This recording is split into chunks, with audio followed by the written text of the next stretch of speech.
Joe Walker. You're the editor for Dune Part 2, which of course follows your work on Part 1, for which you won an Academy Award. Did getting that recognition affect your mindset at all going into the next film? Well, I mean, I didn't ignore it. I mean, no, I mean, it's all about the work. I mean, the lovely thing with the Oscar was that something happened that somebody told me might happen, and I was kind of glad to see it come true, which is somebody said, you can go anywhere when you've got one of those little gold boys. And I said I want to go to the Vanity Fair party, and we turned up and the limo driver was slightly freaked out because we weren't invited. And as we stopped outside the event, a gentleman came over with a kind of earpiece and an Armani suit, and he said to the driver, "And you are?" And I managed to time things so that I had the statue and I pressed the window, it went down. And he said, "We've been waiting for you." So that was very nice. It does give you a skip in your step. But I'm focused on the work, and the work is the most important thing. Dune 2 was a delight to be involved with, whether I have a statue on the wall or not. It is nice to have that sort of skeleton key to kind of get in anywhere, though. Just for one night. And it was, it was a night that's probably more remembered for Will Smith than for me. And but no, it really it's a great sense of approval, and it does help your confidence and makes you want to kind of take risks and take on challenging films like Dune Part 2. And there was a lot of world building in Part 1 to establish, all this complex setting, characters, relationships. Did Dune Part 2 require a different approach to the story and the pacing? I think it did. We benefited hugely that the worlds, which are so kind of deep and complex in the book, and of course in the film, that was so well set up in Part 1, and it meant that we didn't have to focus particularly on things that were already established. In Part 1, for example, me and Denny were very preoccupied with trying to kind of develop the inner world of Paul and to kind of explain cinematically as far as possible what the kind of development of his skills are as a human being. And in Part 2 we didn't have to do that. We've done the voice and in the Gom Jabbar scene, and I felt we did it with such character that actually what the joy is in Part 2 is that those things are there, but then they're said at their most efficiently.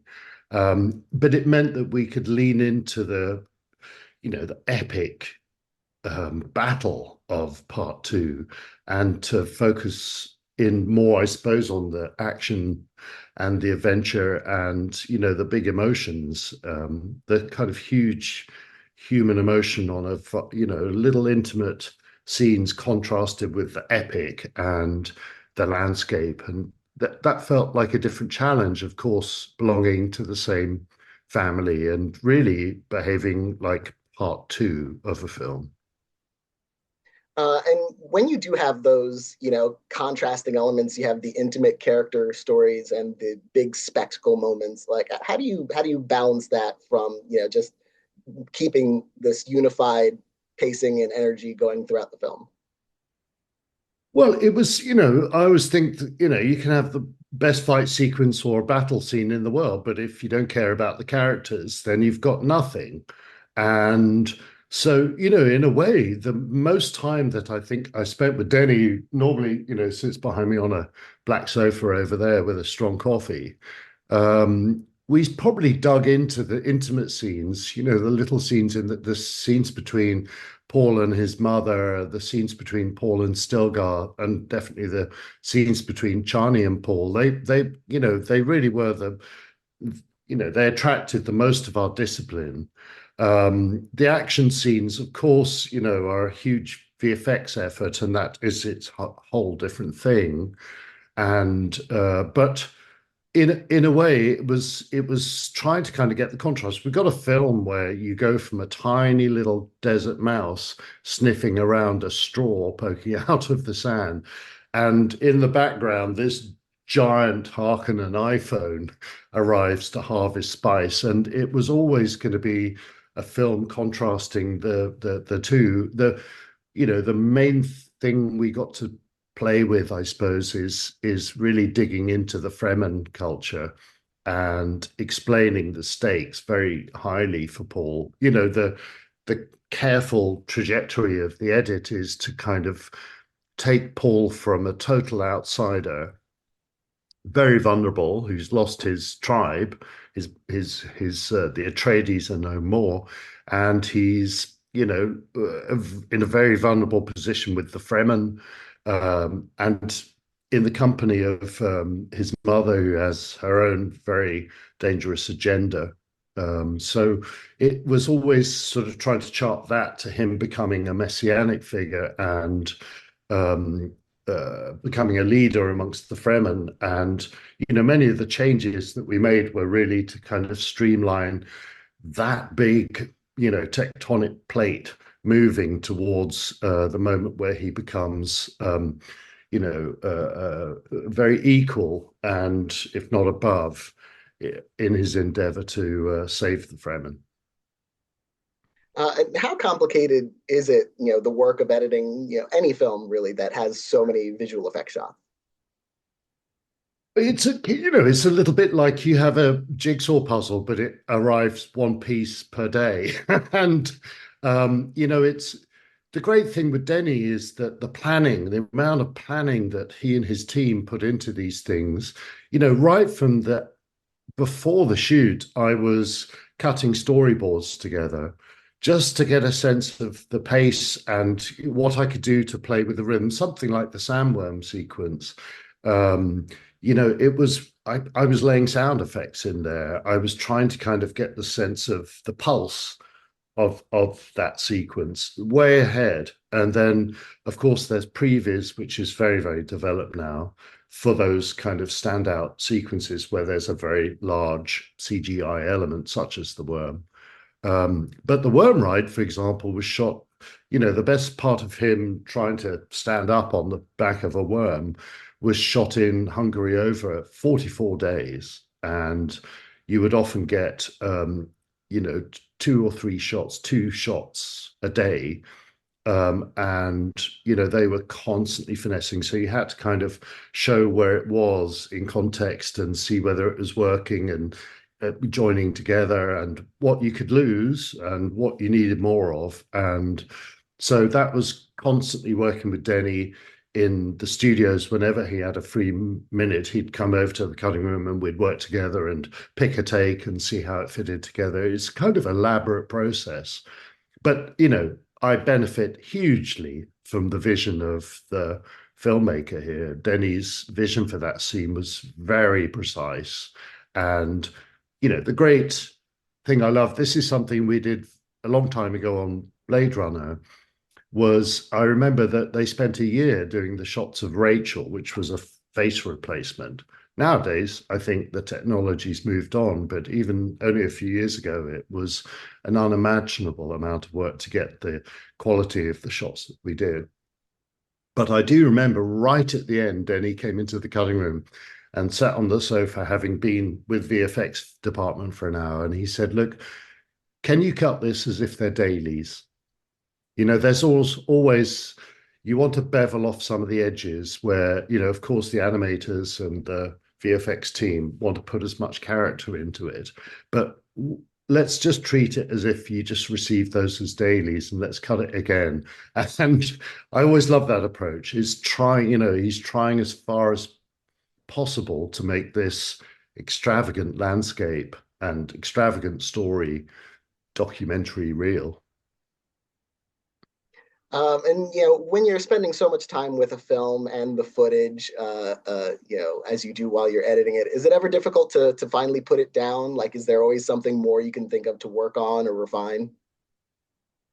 Well, I mean, Dune Part Two went, it was a lot of work, but it was, we settled on a really good roadmap with the help of our friends at the studio and through a test screening and many iterations of the cut. And I think after, I think it was 19 fine cuts, that each one indicating a kind of major screening, whether it was internal or external.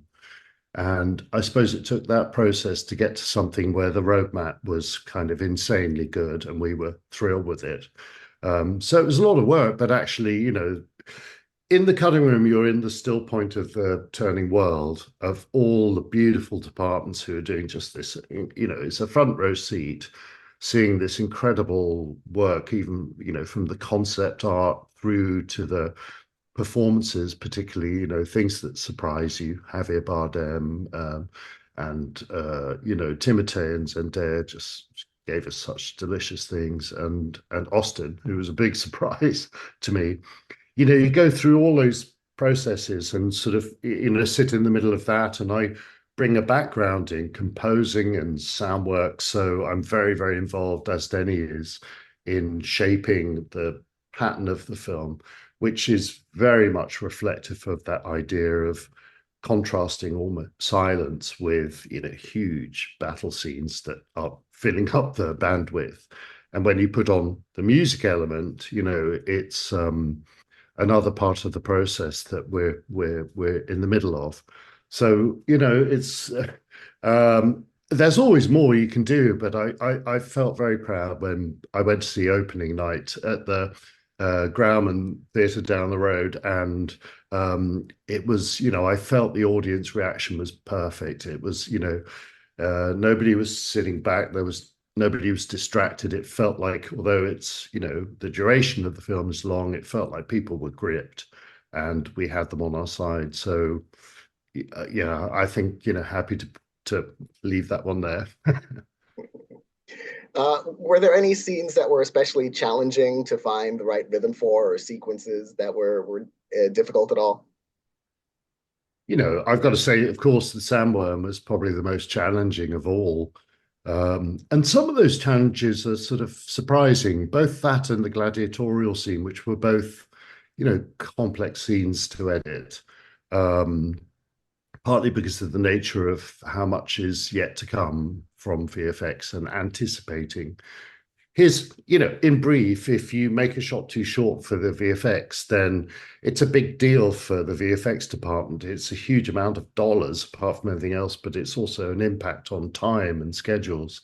If you start playing with the length of shots, it's a really simple thing. So you have to work with enormous confidence. And my way through that is to work with Denny on a really crisp cut that's fully worked out before it's goes through all the bells and whistles of VFX, but also with sound. And for example, sound was a big ingredient of what we were working on with those two scenes, with the gladiatorial arena scene right from the outset, when it was the first thing they filmed. Kind of extraordinary to get that as a first scene. It's really ballsy choice for a filmmaker to start with such a kind of a look infrared, and with Austin, vampiric. Um, but that right from the outset, we were working with the sound team to record voices, and to, with Denny, I developed this chart to try and say, how do we, what kind of map for the sound do we need? What are the peaks?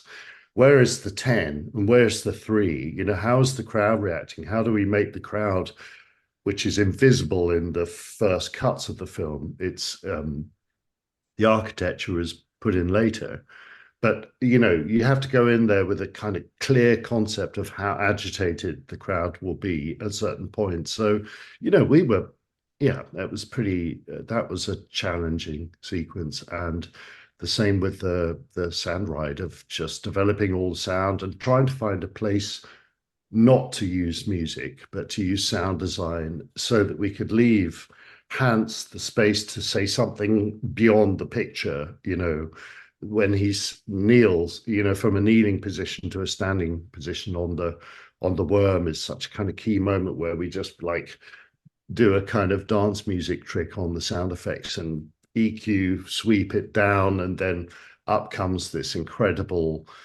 ecstatic music from Hans. And it's that felt the best way to tell the story in both those scenes. Was there anything left on the cutting room floor that you wish you could have included, or was this a fairly, strictly to plan kind of film where, everything sort of was where it needed to be?